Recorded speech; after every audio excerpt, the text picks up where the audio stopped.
Ladies and gentlemen, welcome to the channel. Today I'm going to show you how to use the image to image in Dreamina.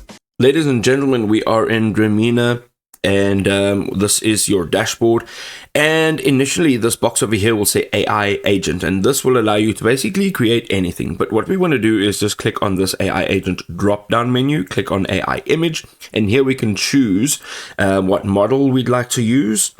We can also choose our aspect ratio, our resolution, and then a custom size.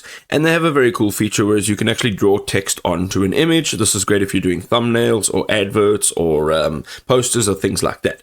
Now we want to take an image and create another image from this, and I'm going to show you a very specific use case. So let's upload some images. Okay, so we've uploaded two images over here. The first one is a pair of shoes and the next one is a dude in a suit and tie. So we're going to add in a prompt here as well. So let's go and say, put the shoes found in the first image onto the man's feet in the second image, right? And we want to change the background to a soccer field.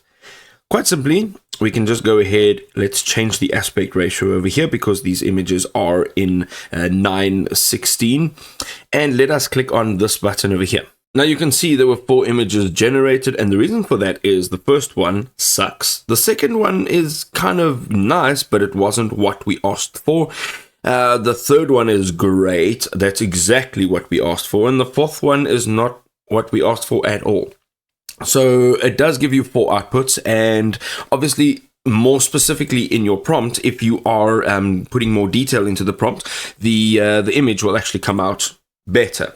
Now, as you can see here, this is actually the image that I was looking for, and now you can do a bunch of things to this. So if you just go ahead and hold your cursor over there, you can upscale, you can edit within Paint, you can expand, you can generate a video, you can also erase or remove items with an eraser, and then you can just retouch the image. So if you want to change the lighting or whatever the case may be, you can do exactly that.